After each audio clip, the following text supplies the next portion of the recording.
Hi hello నమస్తే అందరికీ. ఇవాళ మన రెసిపీ వచ్చేసి బేసన్ లడ్డు. ఎంతో సాఫ్ట్ అండ్ టేస్టీగా ఉండే బేసన్ లడ్డూలను ఏ విధంగా తయారు చేయాలో ఇవాళ చూపిస్తాను. దీనికోసం ముందుగా స్టవ్ పైన కడాయి పెట్టుకొని దాంట్లో హాఫ్ గ్లాస్ నెయ్యి వేసుకోండి. నెయ్యి వేడయ్యాక దాంట్లో ఒక గ్లాస్ శనగపిండి వేసుకొని బాగా కలుపుకోండి. ఇది బాగా కలిసిపోయాక కంటిన్యూగా తిప్పుతూ ఉండండి.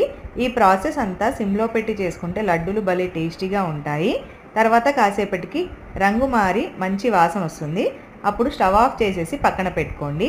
తర్వాత ఇంకో బౌల్ తీసుకొని దాంట్లో 3/4 గ్లాస్ షుగర్ వేసుకోండి. షుగర్ మునిగే వరకు వాటర్ వేసుకొని స్టవ్ పైన పెట్టి కలుపుతూ షుగర్ కరిగిపోయాక ఒక లేత తీగపాకం వచ్చాక స్టవ్ ఆఫ్ చేసేసి ముందుగా వేయించుకున్న శనగపిండి మిశ్రమంలో వేసేసుకోండి. తర్వాత దీన్ని కంప్లీట్గా చల్లారనివ్వండి. చల్లారిపోయాక లడ్డూలు కట్టేసుకోండి. అంతే, ఎంతో టేస్టీగా ఉండే బేసన్ లడ్డూలు రెడీ అయిపోతాయి. ఇంతకీ మన ఛానల్ని సబ్స్క్రైబ్ చేశారా? కానీ వాళ్ళు వెంటనే సబ్స్క్రైబ్ చేసేయండి.